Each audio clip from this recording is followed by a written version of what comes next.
नमस्ते क्लास। आज के इस एक्सप्लेनर में हम एक ऐसी कहानी का विश्लेषण करने वाले हैं जो बचपन में शायद हम सब ने सुनी है।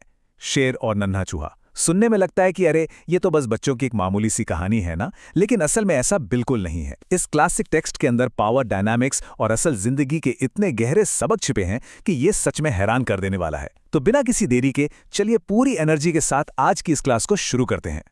आगे बढ़ने से पहले आज के सिलेबस पर एक त्वरित नजर डाल लेते हैं।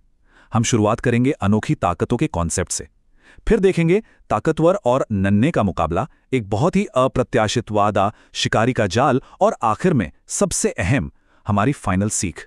तो चलिए सीधे टॉपिक पर आते हैं। सबसे पहले बात करते हैं भाग 1 की। आज का पाठ अनोखी ताकतें। हम अक्सर क्या करते हैं, हम बस किसी को बाहर से देखते हैं, उसके आकार या रुतबे को देखते हैं और तुरंत मान लेते हैं कि उसमें कितनी काबिलियत है। लेकिन ये एक बहुत बड़ी गलती है। सच्ची ताकत हमेशा आंखों से दिखाई नहीं देती। हर एक व्यक्ति के पास अपनी कुछ बिल्कुल अलग, कुछ एकदम अनोखी और छिपी हुई क्षमताएं होती हैं। और आज का हमारा ये सोर्स मटेरियल इसी गलतफहमी को पूरी तरह से तोड़ता है। चलिए इसे और गहराई से समझने के लिए हमारे दूसरे भाग की ओर बढ़ते हैं, ताकतवर और नन्हा। इस कंट्रास्ट को इमेजिन करना काफी दिलचस्प है। एक तरफ हमारे पास शेर है, मतलब जंगल का निर्विवाद राजा, इतना विशाल, इतना भयंकर और शक्तिशाली कि पूरा का पूरा जंगल उसके नाम से ही खौफ खाता है। वो आराम से गहरी नींद में सो रहा है। और दूसरी तरफ एक एकदम नन्हा सा चूहा, बहुत ही छोटा, नाजुक सा, जिसे कोई भी आसानी से अनदेखा कर दे। और वो क्या कर रहा है? वो उस खतरनाक शेर की पूंछ और कानों पर मजे से उछल कूद कर रहा है। इन दोनों के ये जो एक्सट्रीम अंतर है ना, ये आगे होने वाली घटना का पूरा बेस सेट कर देता है।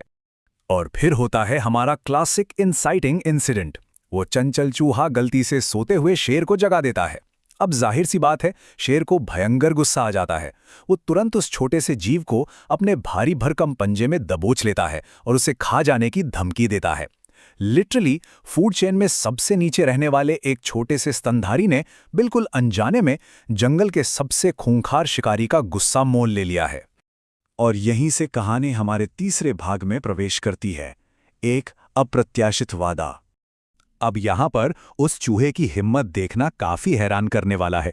मौत बिल्कुल सामने खड़ी है, फिर भी वह कहता है, महाराज मुझे माफ कर दीजिए, मैं बहुत छोटा हूं। अगर आप मुझे छोड़ देंगे तो शायद एक दिन मैं भी आपकी मदद कर सकूं। सोचिए जरा, ये कितनी बड़ी बात है। एक ऐसा जीव जो खुद इतना लाचार है, वो भविष्य में एक ऐसे सर्वोच्च शिकारी की मदद करने का ऑफर दे रहा है जिसे शायद ही किसी की क्या जरूरत हो सकती हो। ये अपने आप में एक बहुत ही साहसिक कदम है। अब इस बात पर शेर का रिएक्शन गैस करना बिल्कुल मुश्किल नहीं है। वो इस बेतुके प्रपोजल पर जोर जोर से ठहाके लगाकर हंसने लगता है। उसका अहंकार उसे ये सोचने ही नहीं देता कि उसे कभी किसी की मदद की जरूरत पड़ेगी। खैर, मजेदार बात यह है कि इसी हंसी मजाक और मनोरंजन के चक्कर में उसे दया आ जाती है और वो चूहे को आजाद कर देता है। ध्यान देने वाली बात यह है कि ये आज़ादी किसी सम्मान की वजह से नहीं मिली थी, बल्कि महज एक मनोरंजन की वजह से मिली थी।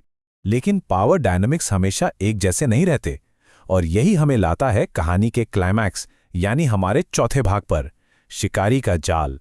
इस पूरे घटनाक्रम को स्टेप बाय स्टेप एनालाइज करते हैं।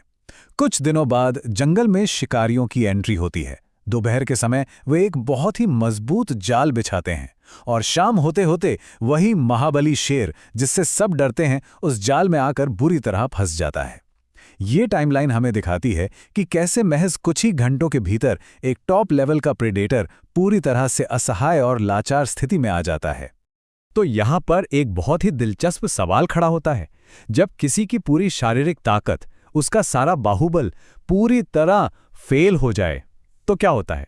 वो विशाल शेर अपनी पूरी ताकत झोंक देता है, लेकिन सब बेकार।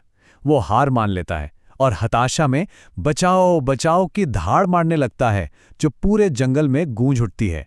और यहां शुरू होता है एक शानदार रेस्क्यू ऑपरेशन। इस प्रॉब्लम सॉल्विंग अप्रोच को देखा जा सकता है। पहला, चूहा उस हताश दहाड़ को सुन लेता है। दूसरा, वो तुरंत बिना वक्त गवाए शेर के पास पहुंचता है। तीसरा और सबसे क्रिटिकल स्टेप, वो अपने छोटे छोटे लेकिन बेहद पहने दांतों से उस मोटे जाल को बिना थके काटना शुरू कर देता है। और फाइनली चौथा स्टेप, शेर पूरी तरह से आजाद हो जाता है। ये हमें साफ तौर पर दिखाता है कि कैसे एक बहुत छोटी सी चीज यानी चूहे के नुकीले दांत एक बहुत बड़े और असंभव लगने वाले ऑब्स्टेकल को भी पार कर सकती है। और इसी के साथ हम अपने रेजोल्यूशन पे पहुंचते हैं, भाग 5, अंतिम सीख। ये इस पूरे टेक्स्ट का सबसे गहरा मोमेंट है। आजाद होने के बाद शेर ने एक बहुत ही प्रोफाउंड बात कही, आज मुझे समझ आया कि कोई भी छोटा या कमजोर नहीं होता, हर किसी की अपनी खासियत होती है। ये वो एग्जैक्ट मोमेंट है जब जंगल के सबसे बड़े शिकारी का ईगो पूरी तरीके से टूट जाता है और दुनिया को देखने का उसका नजरिया हमेशा के लिए बदल जाता है।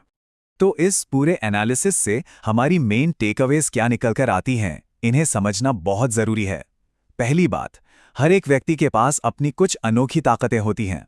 दूसरी बात, सिर्फ किसी के साइज या उसकी स्टेटस को देखकर उसे कम आंकने की गलती कभी नहीं करनी चाहिए।